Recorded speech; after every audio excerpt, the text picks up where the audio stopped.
ছেলেকে মানুষ করার জন্য গ্রাম থেকে শহরে নিয়ে যাওয়ার আগে আপনি বাসায় বসে মানুষের সংজ্ঞা নির্ধারণ করেন। মানুষ বলে কাকে? আমরা বেশিরভাগ লোক মানুষ বলতে আমরা মনে করি একটা ভালো স্কুলে লেখাপড়া করিয়ে আমার ছেলেকে যদি কোনো রকম ভালো একটা চাকরি দিয়ে দিতে পারি, এটার মানে হচ্ছে ভালো মানুষ। বেশিরভাগ ক্ষেত্রে আমাদের এটাই চিন্তা। আর যদি বিদেশে পাঠিয়ে দিতে পারি তাইলে তো আমার ছেলের উন্নতির কোনো শেষ নাই। এই বিষয়গুলো আমরা আবার রিডিফাইন করা দরকার, নতুন করে চিন্তা করা দরকার। সমাজের মধ্যে একটা সচেতনতার প্রয়োজন। কেন?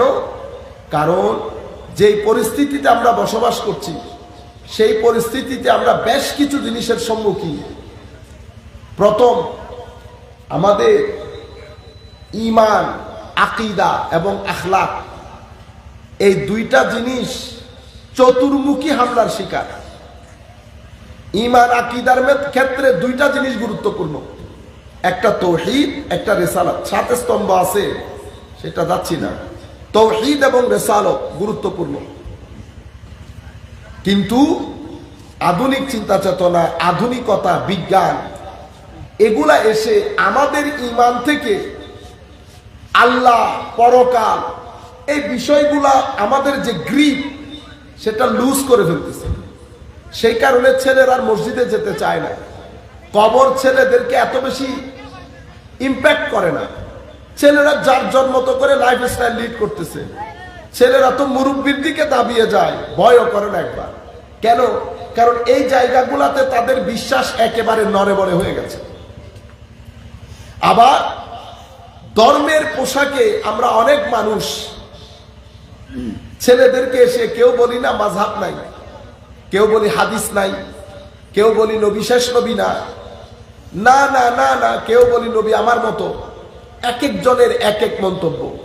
এটাও আমাদের যারা তরুণ প্রজন্ম আছে বর্তমান সময়ে তাদেরকে ফ্রাস্ট্রেটেড করে, ডিস্টার্ব করে। এই ধরনের কথাবার্তাগুলা ফ্রাস্ট্রেটেড করে তাদেরকে ঈমান, আকীদা, দ্বীন ধর্ম থেকে তাদের মন তুলে ফেলে। তৃতীয় নম্বর যে ঘটনাগুলো ঘটতেছে সেটা হচ্ছে সংস্কৃতি এবং আধুনিকতার নাম দিয়ে আমাদের এখানে অশ্লীলতা বেড়ে গেছে। আর ছেলে মানুষ করার নাম দিয়ে আমরা যে জীবনের দর্শন গ্রহণ করেছি সেই জীবন দর্শন আমাদের সমস্ত সম্পর্কগুলাকে আস্তে আস্তে আস্তে আস্তে কি করে দিচ্ছে? মিটিয়ে দিচ্ছে। আমরা থেকে আমিতে পরিণত হচ্ছে। আগে কি ছিলাম? আমরা, এখন হয়ে যাচ্ছি আমি। কিসের নাম দিয়ে? ছেলেদেরকে মানুষ করার নাম দিয়ে। ছেলেকে মানুষ করা বলতে কি বুঝায়? আপনি মানুষ করার আগে মানুষ বুঝেন। আমি কি, কেন এসেছি, উদ্দেশ্য কি, আমাকে আল্লাহ কিভাবে বানিয়েছে। কারণ আপনি যদি মানুষ কাকে বলে এটা বুঝতে ভুল করেন তাইলে আপনি মানুষের সাথে ডিল করতে পারবেন না। যদি মানুষের সাথে ডিল করতে না পারেন তাইলে আপনি ইমব্যালেন্স হয়ে যাবেন। কি হয়ে যাবে? ইমব্যালেন্স। যদি ইমব্যালেন্স হয়ে যায় তো আপনার কিছু জিনিস বেড়ে যাবে সমাজের মধ্যে, কিছু জিনিস কমে যাবে। যেটা বেড়ে যাবে সেটা আপনি নিতে পারবেন না, যেটা কমে যাবে সেটা আপনি হজম করতে পারবেন না। কিরকম? দেখেন, আল্লাহ রাব্বুল আলামিন আমাকে শুধু শরীর দিয়ে বানাই নাই। আমি শুধু শরীর না, আমার ভিতরে মনও দান করছে। কি দান করছে? মন। কেন যেন আমরা এই জিনিসটাকে পুরা পৃথিবীর মধ্যে এটাকে ইগনোর করি, অ্যাভয়েড করি। বর্তমান সময়ে আমরা শুধু শরীর কেন্দ্রিক। আমরা যখন 15 বছরের ছিলাম, 12-15 বছরে, আমরা দেখতাম আমাদের মা বাবারা কিচেনের দরজা, রান্নাঘরের দরজা কখনো খুলে নাই যতক্ষণ কোরআনের তিলাওয়াত, নামাজ আমরা মসজিদ থেকে পড়ে আসি নাই। কেন? কারণ রুর খাদ্য দেওয়ার আগে ওনারা শরীরকে খাদ্য দেয় না। আগে কিসের খাদ্য দিছে? রুর খাদ্য। রুর খাদ্য দেওয়ার আগে শরীরের খাদ্য যদি দিয়ে দেন তো রু দুর্বল হবে। রু দুর্বল হলে টেনশন বেড়ে যাবে, অস্থিরতা বেড়ে যাবে, অশান্তি বেড়ে যাবে, ডিপ্রেশন বেড়ে যাবে, মানসিক স্বাস্থ্য ক্ষতির সম্মুখীন এবং হুমকির সম্মুখীন হবে। আমেরিকা পারতেছে আজকে? আমেরিকাতে হসপিটালের অভাব আছে, বিশ্ববিদ্যালয়ের অভাব আছে, বড় বড় অপারেশন করতেছে না, এত স্বাস্থ্য এত কিছুর পরেও মানসিক স্বাস্থ্যের প্রতি যত্নবান না হওয়ার কারণে আমেরিকার মতো রাষ্ট্র হিমশিম খেতে হচ্ছে, ইংল্যান্ডের মতো রাষ্ট্র পাগল হয়ে যেতে হচ্ছে। আমি পারবো যদি আমাদের রাষ্ট্র সেরকম হয়? কেন? তারা শরীরের শারীরিক স্বাস্থ্যের প্রতি যে মন দিয়েছে তার বিন্দু পরিমাণ মন তারা মানসিক স্বাস্থ্যের প্রতি দেয় নাই। কারণ তারা ভুলে গেছে আমরা শুধু শরীর না, আমাদের মনও আছে, আমাদের মনও আছে। আপনি মন খারাপ করেছেন, মন খারাপ করে ঘরে এসেছেন, আপনি কাউকে বলতে হয়েছে আপনার যে মন খারাপ? যেই দেখেছে সেই বুঝছে আপনার মন খারাপ। কি কারণে? কারণ আপনাকে আল্লাহ একটা মুখ দিয়েছেন, এটা হচ্ছে প্রিন্টার। এটা কি? প্রিন্টার। এর ভিতরে যা এটা প্রিন্টেড হয় এখানে। বুঝতে পেরেছেন? আপনি আনন্দিত, খুশিতে একেবারে গদগদ, চাকরি পেয়েছেন, আপনি বাসায় এসে কাউকে কিছু বলতে হয় নাই, চেহারা দেখে আপনার মাই জিজ্ঞেস করতেছে আজকে খুশি খুশি যে? আপনি কি আপনার মাকে বলছেন? বলেন নাই। আপনি কি হাসি দিচ্ছেন? হাসিও দেন নাই। আপনার চেহারার বালখিল্যতা, খিলখিল করছে আপনার চেহারা। কেন? কারণ এটা হচ্ছে স্ক্রিনিং পয়েন্ট, এটাকে বলে আয়না। এটাকে কি বলে? আয়না। কিসের আয়না? মনের আয়না, শরীরের আয়না না, মনের আয়না। তো মনের ভিতরে যা আসে আয়নার মধ্যে তা দেখা যায়, আয়নার মধ্যে তা দেখা যায়। মনের মধ্যে যদি হিংসা থাকে আয়নার মধ্যে হিংসা ফুটে উঠে, কথায় বার্তায় চাল চলনে। আপনি কখনো আপনার হিংসা লুকাতে পারবেন না। আমরা যখন প্রত্যন্ত অঞ্চলে যেতে হয় না, পুরা বাংলাদেশ ব্যাপী, ঠিক আছে? গত পরশু আমরা একটা জায়গায় ছিলাম, পরশুর আগের দিন একটা জায়গায় ছিলাম, মাহফিল চলতেছে। মাহফিল যখন চলতেছে, ধরেন এখানে মাহফিল হচ্ছে, হুজুর তকরির করতেছে, আমি কখনো উচ্চ আওয়াজ তকবির নিয়ে এখানে উঠবো না। আমি বলবো চুপচাপ উঠে বসে যান, যেন তকরিরের মধ্যে ব্যাঘাত না ঘটে। সেটা ছোটই তকরির করুক আর বড় তকরির করুক। তো এক ভদ্রলোক আসতেছে, উনি দেখতেছেন এখানে সিরিয়াস টক হচ্ছে, কথাবার্তা হচ্ছে। উনি নেড়ে দূরে, কারণ দুনিয়াকে দেখাইতে হবে না আমি উপজেলা চেয়ারম্যান, আসছে এখানে দাঁড়াইয়া হ্যান্ডশেক করতেছে, আমি উপজেলা চেয়ারম্যান। আমি তখন আমার তো আমি বলতেছি আপনার আশার ডগে আমি বুঝছি আপনি উপজেলা চেয়ারম্যান।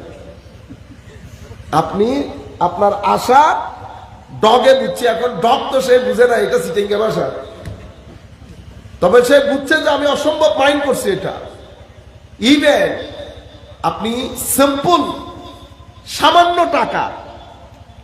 টাকা, তাও একটা কিছুদিন আগে আমাদের একজন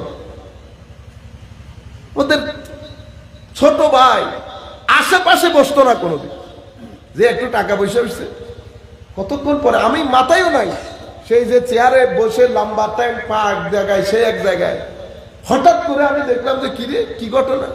পরে শুধু ওর কানে কানে বলছি ব্যাংকে কি টাকা বেশি হয়ে গেছে? আপনারা বুঝতে পারতেছেন অহংকার ভিতরে যখন এগুলা বাসা বাঁধে, তো এটা আপনার এটা দিয়ে ফুটে উঠবে, এটা দিয়ে ফুটে উঠবে। এটাকে বলে আয়না। তো আপনার ভিতরে সুখ থাকলেও আয়নাতে ফুটে উঠে, দুঃখ থাকলেও আয়নাতে ফুটে উঠে। এখানে মারাও শুনতেছেন নিশ্চয়ই, আল্লাহর ওয়াস্তে সন্তানের মানসিক স্বাস্থ্যের যত্ন নেন। মানসিক স্বাস্থ্যের যত্ন না নিয়ে আমেরিকা যেই দুর্ঘটনায় পড়ে গেছে, ওই দুর্ঘটনায় যেন বাংলাদেশ না পড়ে। কারণ বাংলাদেশ অত টাকা খরচ করতে পারবে না, আমেরিকার টাকা আছে।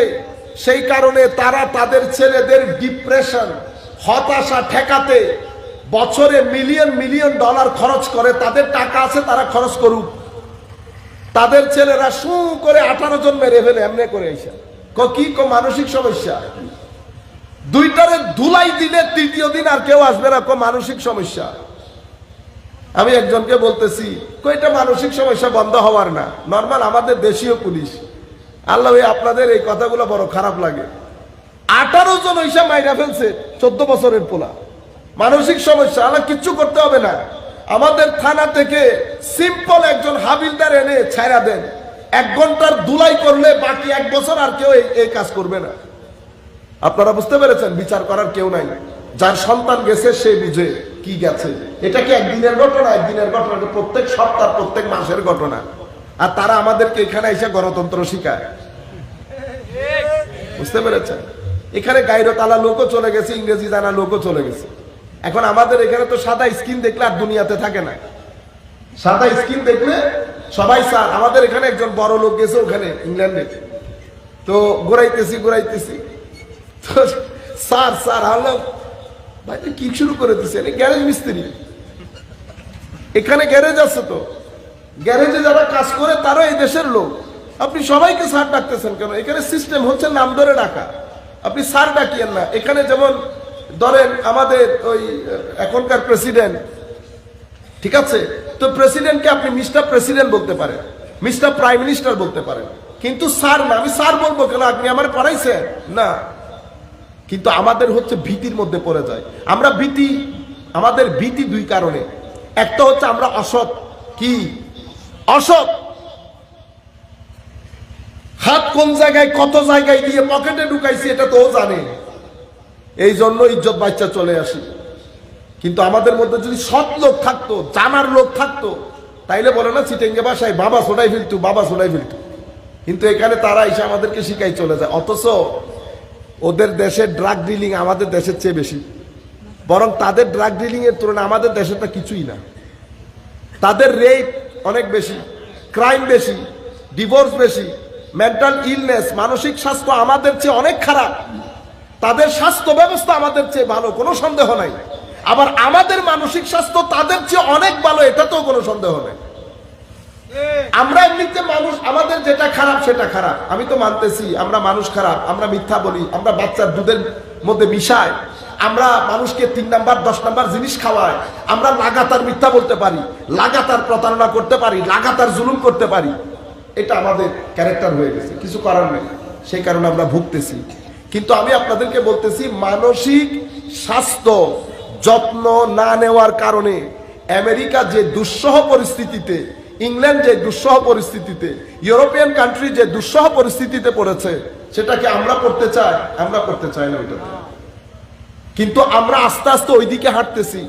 যদি আমরা ওইদিকে না হাঁটতাম, গত 6 মাসে বাংলাদেশে ডিভোর্স রেট এভাবে বেড়ে যাওয়ার কোনো কারণ নাই। বাংলাদেশের ছেলে কেমনি সুইসাইড করে? সুইসাইড করার কথা না।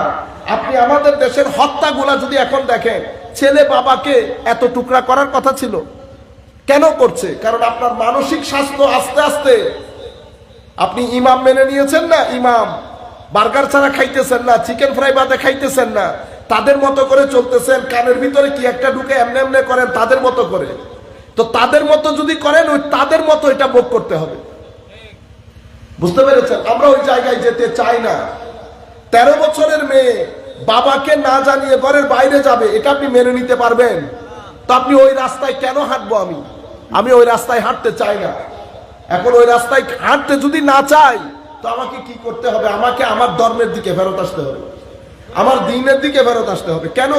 কারণ ধর্ম বাদে, রসুল বাদে, আল্লাহ বাদে, কোরআনের তিলাওয়াত বাদে, আল্লাহর জিকির বাদে, নামাজ বাদে, রোজা বাদে, মানুষকে টাকা পয়সা দ্বন্দ্ব দিয়ে সহযোগিতা বাদে, ভদ্রতা বাদ দিয়ে, নম্রতা বাদ দিয়ে, সহনশীলতা বাদ দিয়ে আপনি আপনার মনকে ঠিক রাখতে পারবেন না। মনকে ঠিক রাখতে পারবেন না। আপনি একেবারে টাকা আছে, পয়সা আছে, একটু পাওয়ারও আছে, ধরেন মানুষ একটা থাপ্পড় মারছেন, থাপ্পড় মেরে কি কাজ করছেন? বাসায় চলে গেছেন হুমকি দুমকি দিয়ে। আপনি মনে করছেন আপনি বহুত একেবারে ফাইন কাজ করে ফেলছেন, ঠিক না?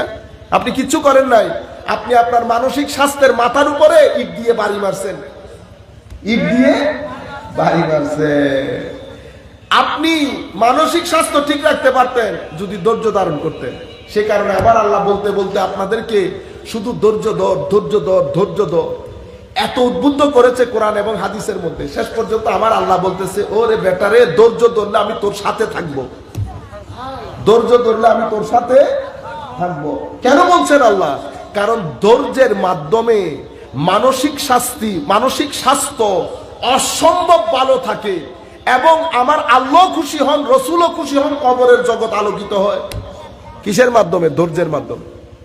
কিন্তু আপনি যদি রিঅ্যাক্ট করে ফেলেন, রিয়াক্ট যদি করে ফেলেন তো রিয়াক্ট করলে কি হবে, আপনি যে এনার্জি, নেগেটিভ এনার্জি যেটা ভিতরে ঢুকাইছেন, এটা আপনি যদি এটা নিয়ে অফিসে যান, আপনি অফিসের মধ্যে কতক্ষণ চা আনে যে তার লগে করবেন, কতক্ষণ বসের লগে করবেন, আর যদি বাসায় আসেন তাহলে তো খবর আছে ছেলে মেয়ের। এই যে আপনি রাগটা কন্ট্রোল করতে পারতেছেন না কেন? কারণ আপনি ওখানে রিয়াকশন করে ফেলছেন। রিয়াকশনের আসরটা, প্রভাবটা পুরা দিন বয়ে বেড়াইতেছে। হায় হায়, ধর্ম এই কারণে বলছে ইয়া আইয়ুহাল্লাযীনা আমানুসবিরু ওয়া সাবিরু, ধৈর্য ধারণ করতে বলেছে। ধৈর্য ধারণের মধ্যে পুরুষের পৌরুষত্ব ফুটে উঠে ধৈর্য ধারণের মাধ্যমে। কিন্তু আমাদের এখানে এসে গ্রামার উঠে গেছে। আমাদের এখানে হচ্ছে কয় যতক্ষণ হয় দেখতেন না ওরে, ততক্ষণ পর্যন্ত আর অন্তরের মধ্যে শান্তি নেই। আপনার অন্তরে না, শয়তানের অন্তরে শান্তি নাই। আপনারা শয়তানে কনভিন্স করে ফেলেছে, বুঝতে পেরেছেন? সেই কারণে এই জায়গাগুলাতে আমাদের মারও যেহেতু শুনছেন, আসেন মানুষ কি, আপনি যে মানুষ বানাইতে গেছেন, আপনি তাকে মানুষ বানান নাই, আপনি তাকে তার শরীরকে কিভাবে যত্ন নিবে সেটা শিখিয়েছেন। তার মনের যত্ন শিখান নাই। কিভাবে? মনে রাখবেন, আমি মানুষ, আল্লাহ আমার মতো করে আরো অনেককে বানিয়েছেন। এখানে ফেরেশতা বানান নাই, বানিয়েছেন কি দিয়ে? নূর দিয়ে। ওখানে কোনো খারাপ কিছু নাই, খাইরি খায়ের, মঙ্গলই মঙ্গল। শয়তান বানিয়েছেন, জিন বানিয়েছেন আগুন দিয়ে। শয়তান, এখন শয়তানও আগুনের। আমার ভিতরে আল্লাহ আগুন দান করছেন, তো আগুন না দিলে এই যে আমি দেখাইতেছি আগুন, এটা আসছে কোত্থেকে? শয়তান আগুনের, ফেরেশতা নূরের, জীবজন্তু সব পানির, আমি মাটির। কিন্তু আমি শুধু মাটির না, আমার খামিরের ভিতরে আল্লাহ সবকিছু ডালছে।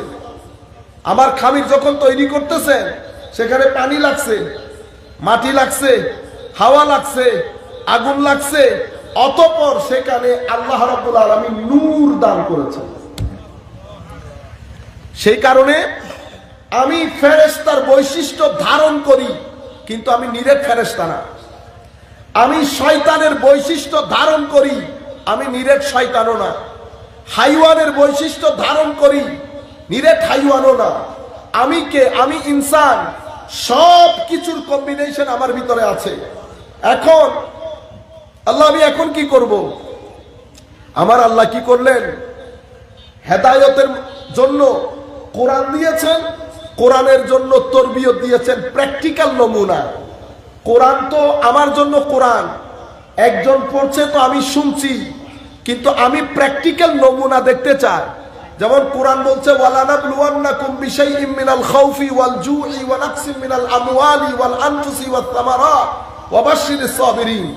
আমি অবশ্যই তোমাদেরকে পরীক্ষা করব, ভীতি দিয়ে, সংশয় দিয়ে, গরিবি দিয়ে, তোমাদের কাছের মানুষজনকে মৃত্যু দিয়ে, এই আন্দাজে আমি তোমাদেরকে পরীক্ষা করব। সুসংবাদ শুধু ধৈর্যশীলরা পাবে। এটা তো কোরআনের আয়াত, আমি শুনলাম তো আমার একটু দেখতে ইচ্ছে করে না? আমার দেখতে ইচ্ছে না করলে আমার চোখ তো দেখতে চাচ্ছে, কারণ চোখের কাজ তো দেখা। চোখ বলতেছে আল্লাহ যদি দেখতে পারতাম আপনি আপনার কোন বান্দাকে এভাবে পরীক্ষা করছেন এবং ধৈর্যশীল হিসেবে তাকে কি সুসংবাদ দিচ্ছেন, আমি যদি একটু দেখতাম। তো আমার কোরআনের প্র্যাকটিক্যাল নমুনা বানানো হয়েছে নবী করিম সাল্লাল্লাহু আলাইহি ওয়াসাল্লাম। আপনি যদি ওয়ালানাবলুওয়ান্নাকুমের ওই আয়াত দেখেন এবং শিয়াবে আবি তালিবের ওই সময়গুলা চিন্তা করেন, আমার নবী যখন সামাজিক বয়কটের শিকার হয়েছেন, ওইটাও যদি আপনি চিন্তা করেন, আয়াতের পারফেক্ট নমুনা পাবেন আপনি ওখানে। ওয়াবাশশিরিস সাবিরিন সবে মেরাজের মাধ্যমে আপনি পাবেন। ওয়াবাশশিরিস সাবিরিন, ধৈর্য, আমার নবী ধৈর্য ধারণ করেছেন। কিরকম ধৈর্য? পাহাড়ের মতো বিপদ পড়েছে আমার নবীর উপর, আমার নবী টুটা করে নাই। আমাদের কাছেও বিপদ আসবে, বিপদ আসে, বিপদ এসেছে, বিপদ আসবে। মা বোনরাও শুনতেছেন, আমাদের তরুণ প্রজন্ম শুনতেছেন। মনে রাখবেন, এটা পৃথিবী, এটা গোলাপ ফুলের দেশ না। এখানে ম্যাক্সিমাম লোক আপনাকে খালি গুঁতা দিবে, কেউ শারীরিক গুঁতা দিবে, কেউ মানসিক গুঁতা দেবে। আপনার পকেটের টাকা খেয়ে ফেলতে চাইবে, আপনার জায়গা দখল করতে চাইবে, আপনার অধিকার ছিনিয়ে নিতে চাইবে। এটা দুনিয়া। আপনি কিভাবে ডিল করবেন, আপনাকে সেটা জানতে হবে না। আপনি ডিল করবেন ধৈর্যের মাধ্যমে, আপনি ডিল করবেন প্রপার লিগ্যাল ওয়েতে, প্রতিবাদের মাধ্যমে, যেখানে যেটা দরকার হয়। মেইনলি ধৈর্য। এখন আপনি যদি ধৈর্য ধারণ না করে, আপনি যদি হাহুতাশ করেন, আমরা বলি না অনেক সময় পাগল হয়ে যায়, আল্লাহ আমাকে পাইছে, আমি স্যার আল্লাহর চোখে আর কেউ পড়লো না, ইন্না লিল্লাহ। কি বললেন এটা? মনে রাখবেন, আপনি যতই দুঃখের মধ্যে পড়েন না কেন, আমার আল্লাহ সব সময় আপনার অতি নিকটে, এটা শুধু মাথায় রাখবেন। এবং আপনি আল্লাহর চোখে চোখে আছেন, এটাও মাথায় রাখবেন। আপনি একবার ডাক দেবেন, 10 বার আল্লাহ আপনার ডাকে সাড়া দেবে। সুতরাং অতি বিপদের মধ্যে আমরা কখনো হতাশ হয়ে যাব না, আমরা কখনো রাস্তাঘাটে বিদ্যুতের মতো দৌড়াদৌড়ি করব না। আমাদের কাছে জায়গা খালি আছে। চতুর্দিক থেকে যখন বিপদ আসে, আমার আল্লাহ বলতেছেন, বেটা চতুর্দিক থেকে বিপদ আসছে তো উপর খালি আছে না, উপরে। তো আমরা কি করব? আমার আল্লাহ হাদিসে কুদসির মধ্যে ইরশাদ করছেন, তাফাররাগ লিইবাদাতি। তখন আমরা যেন আল্লাহর ইবাদতের প্রতি মনোনিবেশ করি। সবাই যখন ঘুমিয়ে যাবে, জায়নামাজে বসে চোখের পানি ফেলে আল্লাহর দরবারে যদি ফরিয়াদ করেন, আল্লাহ আপনার ভিতরে প্রথমে শান্তি দান করবে, আপনার দুঃখ দূর করবে। দুঃখের পরে ইন্না মাআল উসরে ইউসরা, দুঃখের পরে সুখ যেটা দেবে, আপনি দুঃখের কথা ভুলে যাবেন। সেই আন্দাজে আপনার জীবনে বরকত দান করবে। এটা কখনো, সেই কারণে কখনো নিরাশ হবেন না। আমার নবীও সাল্লাল্লাহু আলাইহি ওয়াসাল্লাম অনেক দুঃখ কষ্টের মধ্যে, ফাবাশশিরিস সাবিরিন, আমার আল্লাহ শেষ পর্যন্ত মেরাজের মধ্যে নিয়ে গেছেন। আমার আল্লাহ মেরাজের মধ্যে নিয়ে গেছেন। সুতরাং কখনো এই ধরনের বিপদ আপদের মধ্যে হতচকিত হয়ে যাবেন না। আমি আপনাদেরকে যে জিনিসটা বুঝাচ্ছি, তাহলে আমি মানুষ হিসেবে আমরা কি শেষ করে দেব? অসুবিধা হচ্ছে? শেষ করে দেবে আপনি, তার বেশিতে 10-12 মিনিট।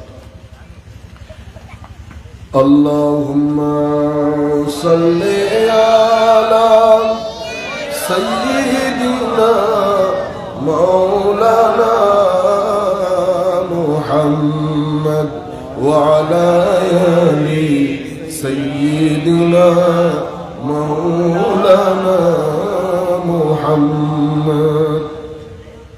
তাহলে আমার ভিতরে আল্লাহ একটা শরীর দিয়েছেন, একটা মন দিয়েছেন। শরীরের জন্য আমাকে পড়তে হয়, চাকরি করতে হয়, টাকা ইনকাম করতে হয়, সবকিছু করতে হয়। টাকা পয়সা, ভালো স্কুল, ভালো খাওয়া, ভালো গাড়ি, কিছুক্ষণের জন্য আপনাকে সুখ দেয়। এটা চিরস্থায়ী সুখ দেয় না। 1 সপ্তাহ পর আপনি সব ভুলে যাবেন।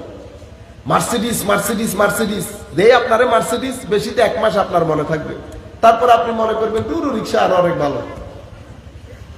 এটা মানুষের নিয়ম। আপনি যখন জায়গা পেয়ে যাবেন, অক্সফোর্ড অক্সফোর্ড অক্সফোর্ড অক্সফোর্ডে পড়ে চলে আসছে, ছেলে ভুলেও গেছে সে যে অক্সফোর্ডে পড়ছে। মনে রাখবেন, টাকা বলেন, পয়সা বলেন, চাকরি বলেন, খাওয়া দাওয়া বলেন, গাড়ি বাড়ি বলেন, এগুলো আপনাকে শান্তি দেয়, তবে নির্দিষ্ট সময়ের জন্য। 1 সপ্তাহ, 2 সপ্তাহ, 1 মাস, এরপরে বেনিশ, এরপরে বেনিশ। এগুলো কোনোটার মধ্যে আপনি শান্তি পাবেন না। কেন? কারণ শান্তির জায়গা মন। মনের শান্তি, মনের খাদ্য আলাদা, মনের শান্তিও আলাদা। মনের শান্তি কোথায়? মনের শান্তি যদি আপনি চান, এই কয়েকটা কাজ আপনাকে করতে হবে। মনের শান্তি আল্লাহর জিকিরের মধ্যে, নামাজের মধ্যে, কোরআনের তিলাওয়াতের মধ্যে, আউলিয়া ইকরামের জিয়ারতের মধ্যে, খানেকায় বিশুদ্ধবারে বসে জিকির করার মধ্যে, আল্লাহর ওলিদের জীবন কাহিনী পড়ার মধ্যে, আমার নবীর সিরতের কিতাব পড়ার মধ্যে, মাহফিলে বসার মধ্যে, মানুষকে সহযোগিতা করার মধ্যে। আপনি একজনের টাকা দরকার, তারে 50টা টাকা দিলেন, এটার মধ্যে আপনার মন কি পায়? খাদ্য পায়। গরিব আত্মীয় স্বজনকে দেখভালের মধ্যে। এখন আপনি মানুষ করার নাম দিয়ে আত্মীয় স্বজন থেকে আলাদা করে ফেলছেন। আপনি লেখাপড়া ঠিকই করছেন, মন তার খাদ্য পায় নাই, মন তার খাদ্য পায় নাই। শরীর শক্তিশালী হয়েছে, মন দুর্বল হয়ে গেছে। আপনি ইমব্যালেন্স করে ফেলেছেন। যেই ইমব্যালেন্স করেছে, মন এবং শরীর দুইটা যদি ব্যালেন্স করতে না পারেন, তা আপনি টেনশন মুক্ত রাখতে পারবেন না আপনার ছেলেকে, ডিপ্রেশন মুক্ত রাখতে পারবেন না আপনার ছেলেকে। সে আত্মীয় স্বজনের কাছে যাবে না, সে এক ধরনের একটা জীবন যাপন করবে এবং তার ভবিষ্যৎ অনেক খতরনাক হয়ে যাবে, করোনার চেয়ে ভয়াবহ। আমরা মনে করেছি দিন ধর্ম পালন করলে করলাম, না করলে নাই, কবরের মধ্যে কেউ কি দেখেনি?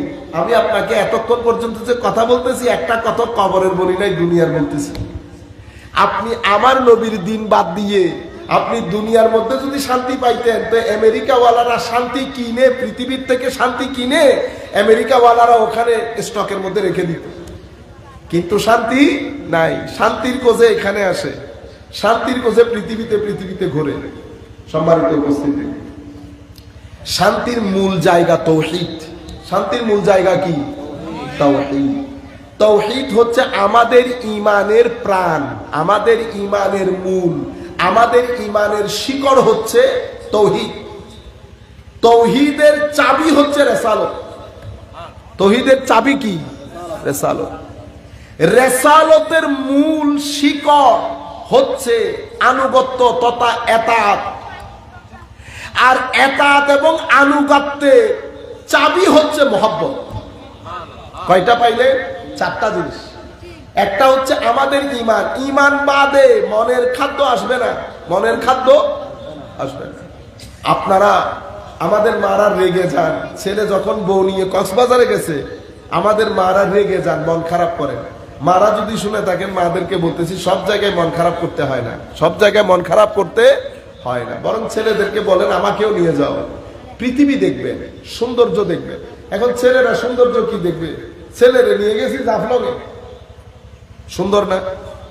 সুন্দর তো দেখে নাই, ও মোবাইলের মধ্যে ঢুকে আছে, মোবাইল ইউজ করতে করতে ঘুমাই গেছে, ওই ঘুমের মধ্যে জাফলং চলে গেছে।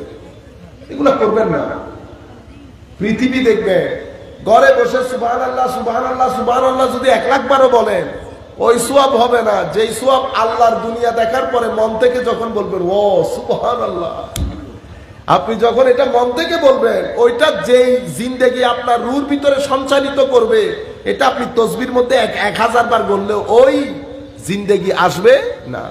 তাইলে ঈমানের প্রাণ হচ্ছে তাওহীদ, তাওহীদের চাবি হচ্ছে রিসালাত, রিসালাতের মূল প্রাণ হচ্ছে এতাত আনুগত্য, আনুগত্যের চাবি হচ্ছে মহব্বত। তাইলে টোটাল কয়টা পাইলাম? একটা ঈমান, একটা তাওহীদ, একটা রিসালাত, একটা এতাত, একটা মহব্বত। তাওহীদ অনেক গুরুত্বপূর্ণ জিনিস। তাওহীদ আপনার ভিতরের জগৎকে সুন্দর করে, নূরানি করে।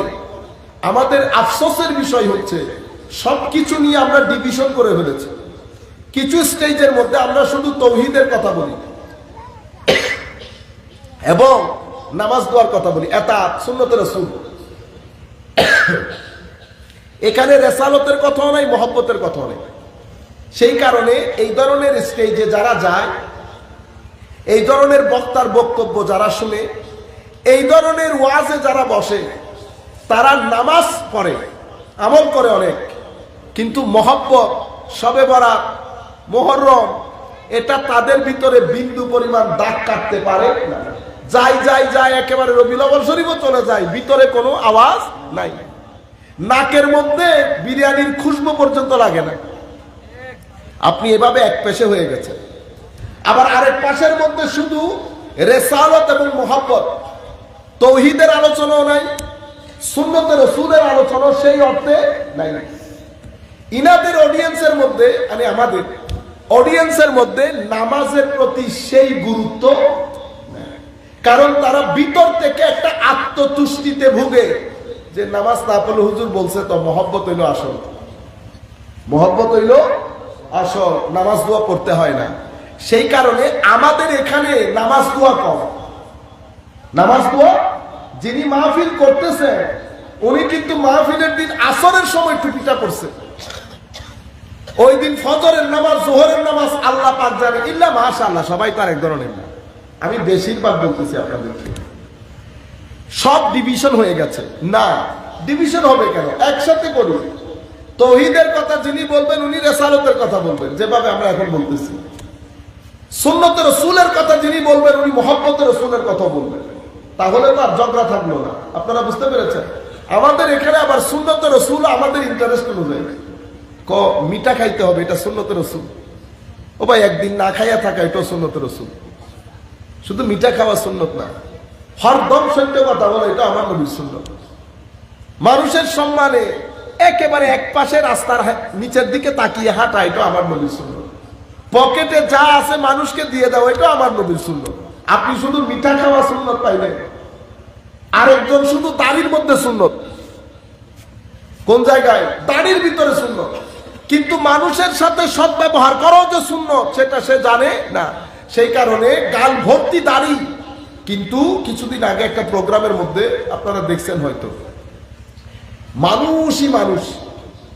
তো সেখানে আমাদের অনেক বড় অফিসার, উনি আমাকে দেখে একটা ছবি তুলতে চেয়েছেন আর কি। আমার কাকা পিছনে বসা, কাকার এক মুখ দাড়ি, কাকা 2 মিনিটে উঠে পারে নাই, তার উপর থেকে তুললে একটা আসার মারে। ইন্না লিল্লাহ। এটাকে অভদ্রতা বলে। কি বলে? অভদ্রতা। অহংকারের কারণে অভদ্রতা। আর আমার আল্লাহ অহংকারীকে ভালোবাসেন না। তাহলে আপনার এটার সাথে ওইটা যায় নাই, কারণ আপনি সুন্নত বুঝতে ভুল করেছেন। সুন্নত বুঝতে ভুল করেছেন। আমাদের এখানে সব আলাদা আলাদা, যার সাথে যেটা যায় সেটাকে সুন্নত বলে চালিয়ে দেয়। সুন্নত একটা কম্প্রিহেন্সিভ জিনিস। একটা মানুষকে প্রকাশ্যে অপ্রকাশ্যে ভিতরে বাহিরে সুন্দর লাগার জন্য যত গুণ আছে সব আমার নবীর সুন্নত, সব আমার নবীর সুন্নত। তাহলে তাওহীদ অতীব গুরুত্বপূর্ণ জিনিস। তাওহীদের নূর আপনার ভিতরের জগৎকে আলোকিত করে, আপনার ভিতরে বেনিয়াজি দান করে, আপনার চরিত্রের মধ্যে অটুট অবিচলতা দান করে, আপনার ভিতরের জগৎ থেকে অন্ধকার এবং কালিমা গুনাহের দূর করে। তাওহীদের সাথে যদি আপনি রপ্ত করতে পারেন, তো আপনার রপ্তের জন্য রেসালত লাগবে। আর আপনার যে পঞ্চ ইন্দ্রিয়, সেই পঞ্চ ইন্দ্রিয়ের ভালো ব্যবহার লাগবে। আমি এটা গুরুত্বপূর্ণ পয়েন্ট, একটু চেষ্টা করবেন আমরা শেষের দিকে, আর 5 মিনিটের মধ্যে শেষ করে দেব। সম্মানিত উপস্থিতি, এই যে কাতারে ছেলে থাকে, কাতারে ছেলে অ্যাক্সিডেন্ট করছে, মা এখানে কিচেনে রান্নাঘরে কাজ করতেছে, যেই ছেলে সাকারাতুল মউত, মা পাগলের মতো রাস্তায় বেরিয়ে এসেছে দৌড় দিয়ে, চিল্লানি দিয়ে, ওই হই হই আমার ছেলের কি হয়ে যাচ্ছে, কেউ আসেনি, কেউ ফোন দেবে। আজীব বিষয় না? তো মা জানলো কেমন? এটাকে বলে রপ্ত, কানেকশন। মার সাথে, মাতৃত্বের সাথে ছেলেত্বের একটা কানেকশন আছে। সেইভাবে আমার সাথে আমার আল্লাহরও একটা কানেকশন আছে, আমার সাথে আমার আল্লাহরও একটা রব আছে। মা যেমন সন্তানের দুঃখে দুঃখী হয়েছে, ঠিক সেভাবে আমার দুঃখেও আল্লাহ দুঃখী হন, আমার সুখেও আল্লাহ সুখী হন, যদি কানেকশন থাকে। কানেকশনটা কখন হয়? যখন এই পৃথিবী যখন আল্লাহ সাজিয়েছেন, পৃথিবীতে সব ভালো জিনিস দেন নাই আল্লাহ, খাইর এবং শার, ফাআলহামাহা ফুজুরাহা ওয়া তাকওয়াহা। খাইর এবং শার দিয়ে আল্লাহ পৃথিবীকে সাজিয়েছেন। এখন কানেকশন তৈরি কেমনে করে? আপনার চোখ দিয়ে যদি খাইর দেখেন, হাত দিয়ে যদি খাইর ধরেন, মুখ দিয়ে যদি খাইর বলেন, কান দিয়ে যদি খাইর শুনেন, অটোমেটিক্যালি আপনি কিভাবে যে আল্লাহর সাথে আপনার কানেকশন হয়ে যাবে আপনি বুঝতেও পারবেন না। আমাদের কানেকশন হয় না কেন? কারণ আমরা 2 মিনিট খাইর দেখি, 2 মিনিট শার দেখি, আর কেউ একেবারে শারের ভিতরে থাকে। ওলি কাদেরকে বলে? যারা তাদের পঞ্চ ইন্দ্রিয় এবং ভিতর সবকিছু দিয়ে শুধু খাইরের দিকে তাকিয়ে থাকে, শুনে বলে, তাদেরকে আল্লাহর ওলি বলে। তারা এটার মাধ্যমে কানেকশন তৈরি করে। কানেকশন তৈরি করার পরে এই যে ভালো জিনিস দেখতেছে, আপনি যা দেখবেন সেটা যদি ভালো হয়, এটা আপনার ভিতরের জগৎকে এফেক্ট করবে, ইম্প্যাক্ট করবে। যা শুনবেন, কোরআনের আয়াত শুনেছেন, ভিতরে নূর গেছে। গান শুনে শুনে পুরো জিন্দগি অতিবাহিত করেছেন দিন, ভিতরে অন্ধকার গেছে। চোখ দিয়ে মা বাবা দেখেছেন, কাবা দেখেছেন, সৌন্দর্য দেখেছেন, নূর গেছে। চোখ দিয়ে অন্য কিছুকে দেখেছেন, অন্ধকার গেছে। এখন সিদ্ধান্ত আপনার, ভিতরের জগতে কি অন্ধকার রাখবেন না আলো রাখবেন? আমরা বেশিরভাগ সময় অন্ধকার রাখি। আল্লাহর ওলিদেরকে বলি এই কারণে বলা হয়, তারা আলো দিয়ে সিনাকে ভরপুর করে তারা সোর্স অফ এনার্জি হয়ে যায়, শুধু নূর না, নূরের মার্কাজ হয়ে যায়। সেই কারণে তারা দুনিয়া থেকে চলে যাওয়ার পরেও, তারা দুনিয়া থেকে চলে যায়, এনার্জির কোনো বিনাশ নাই, এনার্জির কোনো মৃত্যু নাই। আপনি তার রোজা, তার কবরে, মাজারে দাঁড়ালেই তার এনার্জি আপনার ভিতরকে এফেক্ট করবে, ইম্প্যাক্ট করবে, সেটা যত হাজার বছর পরে হোক, কারণ এনার্জির কোনো মৃত্যু নাই। তো আমার সাথেও আমার আল্লাহর একটা রব তৈরি হতো। রব তৈরির একমাত্র উপায় পঞ্চ ইন্দ্রিয়কে পজিটিভ কাজে ব্যবহার করে নেগেটিভ কাজ থেকে দূরে রাখা। যখনই কোনো নেগেটিভ কাজ হবে আমি তওবার মাধ্যমে আল্লাহর দরবারে সারেন্ডার করা। যখন তওবা অতঃপর তওবা অতঃপর তওবা আসতে থাকবে, আপনার ভিতরের পজিটিভ এনার্জি বাড়তে থাকবে, নূর বাড়তে থাকবে। যেই নূর বাড়বে আপনার ভিতর থেকে হতাশা দূরীভূত হয়ে নূর মধ্যে জিন্দেগির সঞ্চার হবে, আপনি মানুষ হবেন, আপনি মানুষ হবেন। মানুষ হওয়ার জন্য ছেলেকে বলতে হয় আমার মা বাবার, আল্লাহর সৃষ্টির, আত্মীয় স্বজনের, পাড়া প্রতিবেশীর অধিকার কি, তাদের সাথে শেয়ারিং কিভাবে করতে হয়, ছেলেদের সাথে খেলতে দিতে হয়, মিশতে দিতে হয়, তখন আপনার ছেলে মানুষ হবে, অন্যথায় না। আমি আর কথা না বাড়াই, কালকে যেহেতু জুমার নামাজ এবং পরীক্ষাও আছে ছেলেদের। অনেক ধন্যবাদ আপনাদের, আপনারা এতক্ষণ পর্যন্ত এখানে এভাবে বসে থাকবেন আমি স্বপ্ন কল্পনা করিনি। আল্লাহ রাব্বুল আলামিন আমাদের হামি ও নাসির হোক। মাওলাই করিম আমাদেরকে কবুল করুক। যারা আয়োজন করেছেন আমি সবার জন্য দোয়া করি, আল্লাহ রাব্বুল আলামিন আপনাদেরকে আহসানুল জাযা দান করুক। আমা আলাইনা ইল্লাল বালাগুল মুবিন। আসসালামু আলাইকুম।